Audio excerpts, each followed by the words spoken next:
जय सिया राम। आप सुन रहे हैं कैपिटल रेडियो अयोध्या। मैं हूं भावना राय और मैं हूं वात्सल्य राय। सभी सुनने वालों को जय सिया राम। कैपिटल रेडियो अयोध्या में आप लगातार सुन रहे हैं रामायण की कहानियां। आगे बढ़ने से पहले हम आपको बता दें कि हमेशा की तरह इस कार्यक्रम में भी आप मंदिर मुकुट मुखारविंद गोवर्धन के सेवायत कृष्णा भारद्वाज से सुनेंगे रामचरितमानस का एक अंश। रामायण का अर्थ है राम का आयन, यानी भगवान श्री राम की यात्रा। ये वो यात्रा पथ है जिस पर बढ़ते हुए राजकुमार राम मर्यादा पुरुषोत्तम भगवान हो गए। पिछले अंक में हमने आपको मुनि विश्वामित्र के अयोध्या पहुंचने की कथा सुनाई। अगर आपने वो एपिसोड नहीं सुना है तो हमारे YouTube चैनल और Facebook पेज पर जाकर सुन सकते हैं। उसका लिंक भी हम डिस्क्रिप्शन बॉक्स में साझा कर रहे हैं। अब आगे की कथा। गोस्वामी तुलसीदास जी महाराज कहते हैं, कई कारण आगमन तुम्हारा, कहूँ सो करत न लावऊं बारा। मुनि विश्वामित्र भगवान श्री राम को निहार ही रहे थे कि उसी समय राजा दशरथ ने बड़े विनम्र भाव से पूछा, हे मुनिवर, आप किस आशय से अयोध्या पधारे हैं? कृपा करके मुझे बताइए। आपकी बात को पूरा करने में मैं तनिक भी देरी नहीं करूंगा। मुनिवर विश्वामित्र तो इस घड़ी की ही प्रतीक्षा में थे। उन्होंने राजा दशरथ से कहा, असुर समूह सतावही मोही, मैं जाचन आयहूं नृपतोही। अनुज समेत देहु रघुनाथा, निशिचर बध में होब सनाथा। मुनिवर ने कहा, हे राजा दशरथ, मुझे राक्षस बहुत सताते हैं, इसलिए मैं आपसे कुछ मांगने आया हूँ। आप रघुनाथ जी को छोटे भाई समेत मुझे दे दीजिए। राक्षसों का वध होगा तो मैं सुरक्षित हो जाऊंगा। मुनिवर ने राजा दशरथ के चेहरे के भाव बदलते देखे और तुरंत उसे पढ़ लिया और कहा, हे राजन, इनके प्रति मोह छोड़ दो, प्रसन्न होकर इन्हें मेरे साथ भेज दो। इससे आपको कीर्ति मिलेगी और इनका कल्याण होगा। ये सुनकर राजा दशरथ ने कहा कि हे मुनिवर, आप पृथ्वी, गाय, धन और मेरा खजाना कुछ भी मांग लीजिए, मैं प्रसन्न होकर आपको अपना सब कुछ दे दूंगा। शरीर और प्राण से प्रिय कुछ भी नहीं होता, मैं आपको वो भी एक पल में दे दूंगा। सब सुत प्रिय मोहि प्राण की नाई, राम देत नहीं बनई गुसाई। कह निश्चर अति घोर कठोरा, कह सुंदर सुत परम किशोरा। राजा दशरथ ने कहा, मुझे अपने सभी पुत्र प्राण की तरह प्रिय हैं। हे मुनिवर, राम को आपको सौंपते नहीं बनता है। वो राक्षस बहुत ही क्रूर और कठोर हैं और मेरे पुत्र अभी किशोर और सुकुमार हैं। राजा दशरथ के चेहरे के भाव देखकर और उनकी बातें सुनकर मुनि विश्वामित्र मुस्कुराने लगे। उन्होंने गुरु वशिष्ठ की ओर देखा।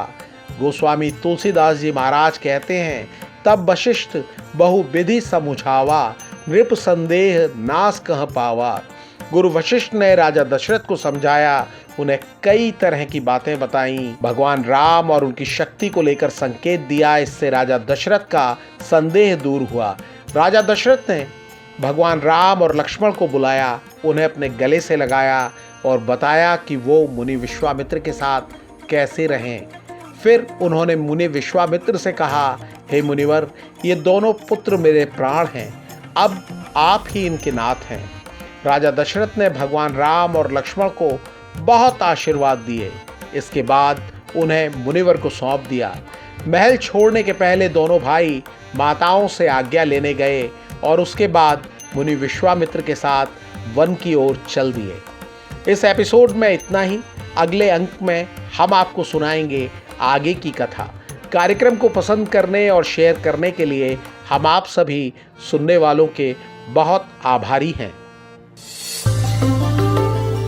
और अब प्रभु श्री राम के चरित का बखान सुना रहे हैं मंदिर मुकुट मुखारविंद गोवर्धन के सेवायत कृष्णा भारद्वाज। ओम श्री गुरुवे नमः।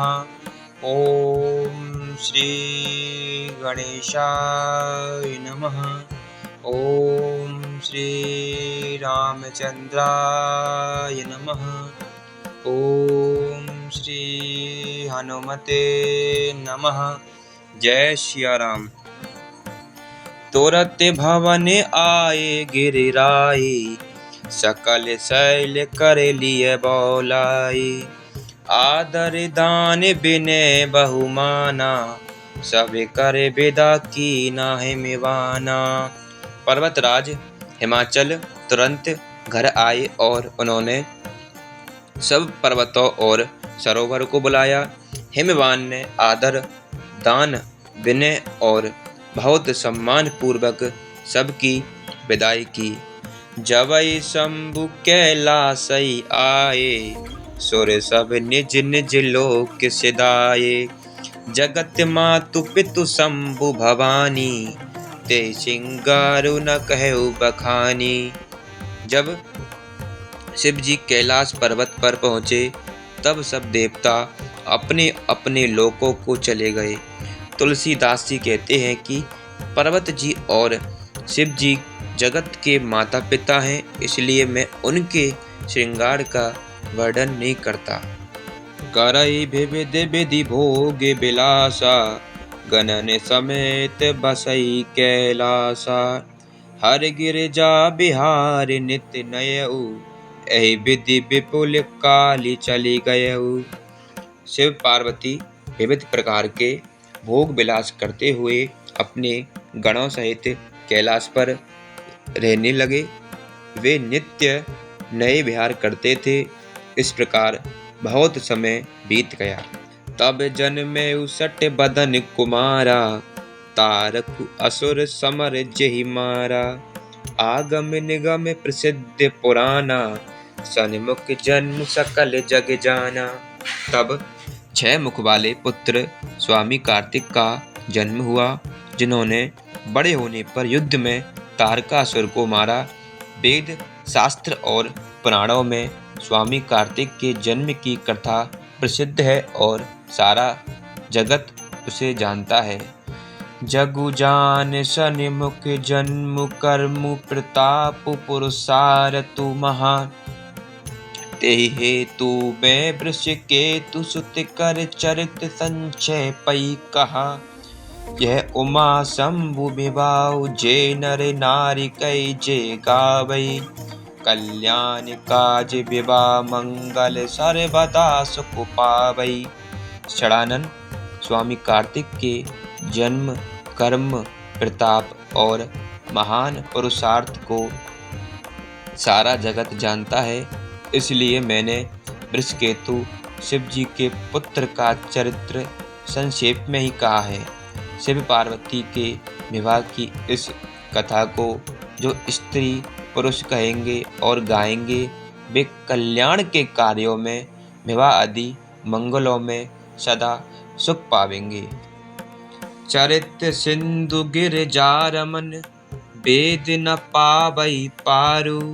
बरने तुलसीदासु किमी, अतिमति मंद गवारु। सियावर राम जय जय राम, मेरे प्रभु राम करो कल्याण। गिरजापति महादेव जी का चरित्र समुद्र के समान अपार है, उसका पार वेद भी नहीं पाते। तब अत्यंत मंद बुद्धि और गवार तुलसीदास उसका वर्णन कैसे कर सकता है। जय श्री राम। कैपिटल रेडियो अयोध्या के इस अंक में इतना ही। आपको ये पॉडकास्ट कैसा लगा हमें ज़रूर बताएं। अपने सुझाव और फीडबैक हमें ईमेल करें। ईमेल का पता है capitalradioayodhya@gmail.com। अगर आप ये एपिसोड अपने दोस्तों और करीबियों के साथ शेयर करते हैं तो हमें खुशी होगी। अगली मुलाकात तक जय सिया राम।